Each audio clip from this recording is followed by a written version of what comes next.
Diddy woke up this morning inside the Metropolitan Detention Center in Brooklyn. The federal jail has been called, quote, hell on earth. He can't go into a regular housing unit because somebody will take him out for sure. Diddy's attorney revealing the worst thing about jail for the rapper.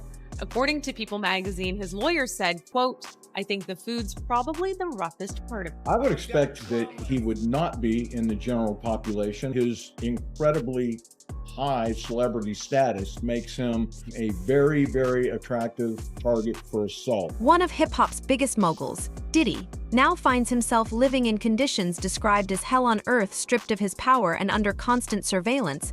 This is his reality, not a movie, but his life right now. We speak after a judge denied his request for bail a second time, and the place where he's locked up now getting a lot of attention. The Metropolitan Detention Center, the only federal jail in New York City, is known for violence, poor conditions, and a string of celebrity detainees. And Diddy's attorneys want him out. NBC News' Yasmin Youssian has more. From his $48 million Miami mansion to hell on earth where chaos reigns. Just some of the words used to describe the Metropolitan Detention Center where Sean Diddy Combs is now being held without bail after pleading not guilty to sex trafficking and racketeering charges.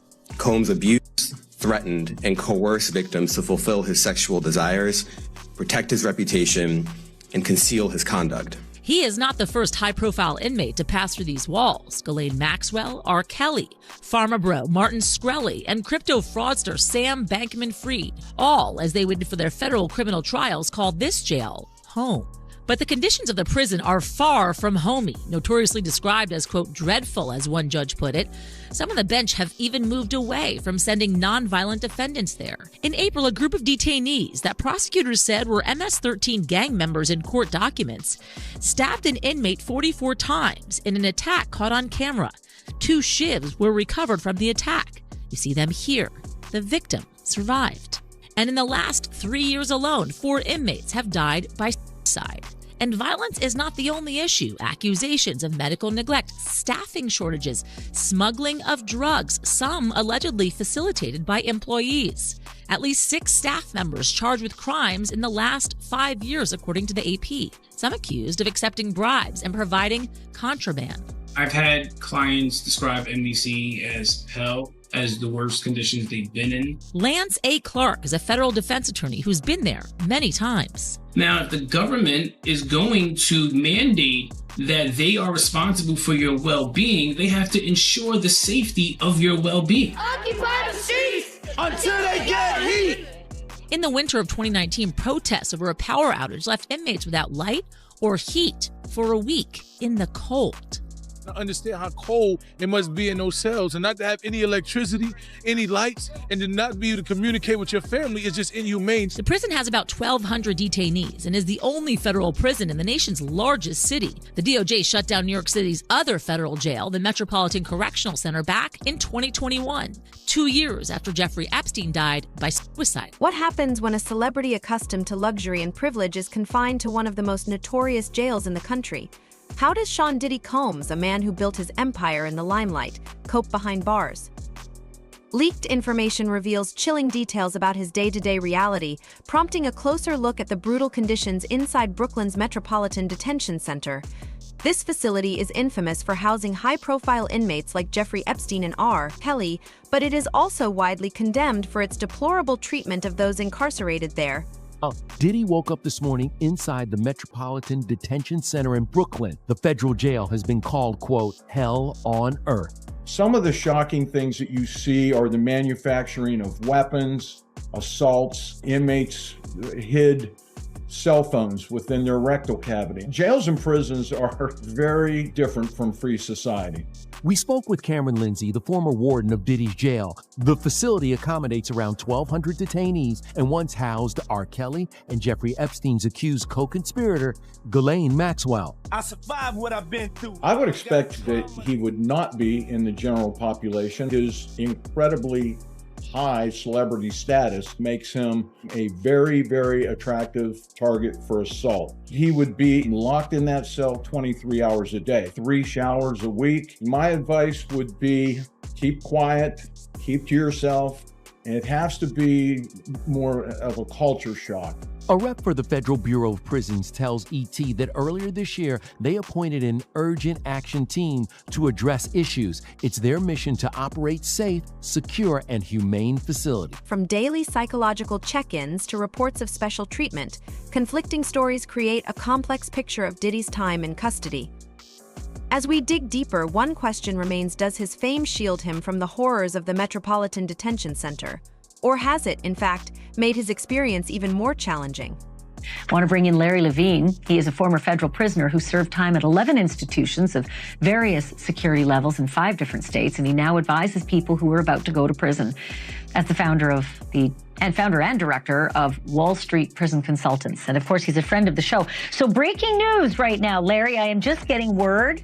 People magazine says it's got a source on the inside that tells them that P. Diddy's on suicide watch tonight. Do your sources confer the same information? Are they saying it was possible? Hey, real quickly, all that commissary stuff, he's not getting any of that because people in the SHU have an abbreviated list. So he's out of luck. No stake for him. Yeah, he is on suicide watch. This guy thought he would have went home. All of a sudden, he didn't get bond. Remember, the first night that he was there, he was like an overnight guest. When they killed his bond hearing, now they checked him into the system, and reality has hit him. And I understand that he has a shrink coming by his cell to see him several times a day. And now there's talk about putting him in, it's like a bubble. It's like a cell that has like a plexiglass wall in it where they have inmates watching you. That's actually their job, to keep an eye on the inmates that are on suicide watch. Another error that I guess some warden told you this. There are sentenced inmates there. They're called cadre inmates. They don't have to be white collar inmates, but they're doing maintenance on the building. And the problem why there's a lot of violence there, they have housing units. And they're mixing bank robbers, drug dealers, rapists with white collar people. And this is why Diddy, he can't go into a regular housing unit because somebody will take him out for sure. Somebody's gonna get a lot of street credibility out of this. People that are doing substantial time that know they're never getting out, they'll just kill the guy. No questions asked. As the world watches Diddy's high-profile case unfold, insider sources are leaking details that immerse us in the situation. On one hand, there are reports of a psychological team visiting Diddy multiple times a day. According to prison consultant Larry Levine, while Diddy isn't officially on suicide watch, his source indicates that routine checkups from mental health staff are being conducted. These visits are intended to monitor his adjustment to prison life. However, while these check-ins may seem reassuring, they also reveal the harsh reality of what it takes to cope in a place like the Metropolitan Detention Center.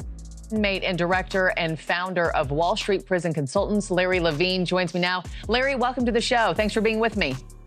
Glad to be with you. So this jail's conditions, have been described as dirty, notorious for mice, maggots, inmate violence, power outages. You spent 10 years in 11 different facilities, so you know what life is like for him right now. Take us behind the scenes. I was also at MDC Los Angeles. It's like a cookie cutter of the MDC in New York. So yeah, I do know. But he's sitting in the SHU. He's in the hole. And this guy is going through loneliness, anxiety, desperation. He's on suicide watch. And they hand out like psych meds, like they're M&Ms to these inmates to try to get them to cope with what's going on. So his entire existence is to sit in this little cell, essentially. He can shower 3 times a week. He's not getting any real visits. If his lawyer does a legal visit, they have to come upstairs into the special housing unit to see him. Now, have you seen these reports about all these commissary items they say that he could buy? Any of those? What was one of them? Steak or something? Ribeye, steak, yeah. All kinds of nonsense. He's in the SHU, people. He's in a special housing unit. He cannot buy things off the regular commissary list. On the other hand, Levine suggests that Diddy may be receiving what could be considered preferential treatment, including access to extra showers, a luxury not afforded to most inmates. However, don't be misled into thinking Diddy is living comfortably far from his Miami mansion. He is now confined to a cramped cell in a facility infamous for violent incidents, fatal altercations, and deteriorating infrastructure. Life here isn't like anything he's ever known, says Levine. In fact, Diddy's new home has been described as a war zone by legal experts.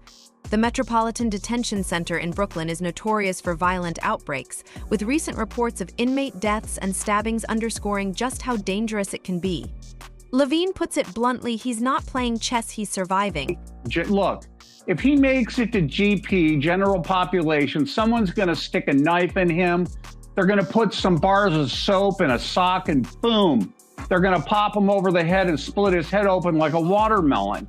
They cannot GP him at all. There's a better chance of Jesus appearing in front of us right now than him making general population. He's safe where he is at. There's no reason to move him. And this nonsense about him getting bail, they're never going to give him bail. He wants to go to Essex County, New Jersey, to go to a cushy jail there. Remember, he's not a federal inmate. He's a U.S. Marshal detainee. So they just house him at MDC. And in order to send him to Jersey, they would have to transport him back and forth several times a week with like 6 marshals. They put him in one car and there'd be a car behind him and a car in front of him. They're not going to do that. So his life essentially at this point is just screwed. And I don't see him ever getting out. And remember, he's fighting his case. The Metropolitan Detention Center, or MDC Brooklyn, is a name most people recognize only from news stories about criminal cases gone awry. Diddy's cell isn't just a room, it represents a stark, bare existence within walls that have housed numerous high-profile prisoners and harbored darker secrets. Unlike the lavish lifestyle he's accustomed to, MDC is infamous for being a site of ongoing tragedy.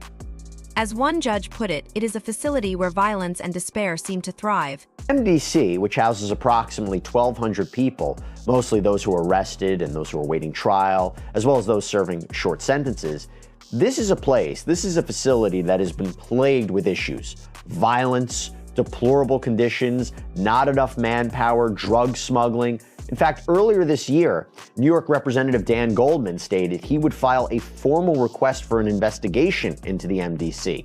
He released a statement saying, quote, "Over the last 2 years, there have been steady reports of deteriorating conditions at MDC harming inmates and correctional officers alike, including chronic understaffing, perpetual solitary confinement, and widespread violence." And then he said how a federal judge earlier this year cited the prison system's dreadful conditions as a reason not to remand a defendant to MDC. He said, quote, "Earlier this year, I toured MDC with the warden and executives from the Bureau of Prisons, all of whom acknowledged the improvements needed at the facility. Unfortunately, conditions have only gotten worse." The descriptions of MDC Brooklyn are bleak, overcrowded cells, frequent lockdowns, and restricted access to basic necessities such as showers, exercise, and outdoor time. Today, we learned a local family had to make the tough decision to take a loved one off life support. The incidents that ultimately killed that man happened while he was an inmate at the Metropolitan Detention Center. He is the 5th MDC inmate, though, to die this year. That's 5 deaths in less than 6 months. This year, 5 people have died while they were inmates at the Metro Detention Center. It's sad to say that it's not surprising. Albuquerque attorney Matt Coit, who's brought many lawsuits against MDC over 2 decades, says there are 2 long-running problems. One is inmates not getting the medical care they need. Just think of all the people who didn't die, who didn't get medical care, who are released and their conditions have been exacerbated or unattended. And Coit believes the correctional officers in charge of keeping everyone safe are often too violent. The second distinct problem has been a culture of violence within the custodial staff. Think of all of the people who suffer at the hands of a violent custodial staff on a daily or weekly basis. In our research, many deaths over the last few years have been suicides, and many allegedly involve people who are going through drug withdrawal. Coit says every jail should be prepared to help inmates suffering from a drug addiction. It's not just about confinement, it's about survival. According to Levine, Diddy is learning that survival isn't solely physical, it's mental as well. This is where the psychological check-ins come into play. Although Diddy isn't officially on suicide watch, the frequent visits from the mental health team highlight the toll these conditions are taking on him. Imagine the drastic shift from living in a mansion to being isolated in a metal box. From a world where he had control to one where he is at the mercy of the system. It's a radical shock. Not just to the body but to the mind. Even within the dire environment of MDC Brooklyn, Diddy's fame sets him apart. Sources confirm that he's being housed in the special housing unit SHU, which operates like a prison within a prison. The SHU is typically reserved for inmates considered at risk, either to themselves or others, and it offers an extra layer of security. However, this level of attention isn't necessarily a benefit. It can result in near total isolation, which has the potential to break even the toughest minds. Hear us tell you about prisoners being put into segregation at the Bernalillo County Jail, but we've never gotten to see what that looks like until tonight. Action 7 News reporter Regina Reese takes us on an exclusive tour and shows us where a man accused of shooting a cop is being held. So Regina, this is the segregation intake 4 unit. This is where you house all inmates that are administrative segregation with a high classification. Behind the doors of maximum classification segregation at the Metropolitan Detention Center. Maximum security for the inmates who are put in there. Inmates like Christopher Cook. He's charged with attempted murder after Albuquerque police say he shot one of their own, Officer Lou Golson, during a traffic stop. There's 4 tiers to a pod in the maximum unit, in the cage area. Each inmate is in a cell by himself. They get just 1 hour out of the cell each day to shower, use the phone, and talk to other inmates. Only 1 inmate is allowed out at a time. Typically, a lot of inmates do sleep. They do review legal material, correspondence, mail. Typically like to read a lot too, and hopefully not cause disturbances while they're in custody. Inmates in segregation have the option to spend an hour each day outside, but they have to be in these enclosures, and they are in these by themselves. Some of those inmates, including Christopher Cook, wear these red high-risk jumpsuits. Certain individuals that are high profile initially, they are a little more observed through checks to ensure their safety as well as the safety of staff. And in dealing with these inmates, the jail says safety is an absolute must. More than a month after their father's arrest, the children of disgraced music producer Sean Diddy Combs are speaking out. In a joint statement posted to social media, 6 of the embattled music mogul's children rallied in support of their dad. The statement posted to Instagram by Combs' son Quincy Brown reads, quote, "The past month has devastated our family. Many have judged both him and us based on accusations, conspiracy theories, and false narrative that have spiraled into absurdity on social media. We stand united, supporting you every step of the way. We hold on to the truth, knowing it will prevail, and nothing will break the strength of our family. We miss you and love you, Dad." Combs' children, Justin Dior, Christian King, Chance, Delilah, and Jesse, were all listed as collaborators and tagged in the post.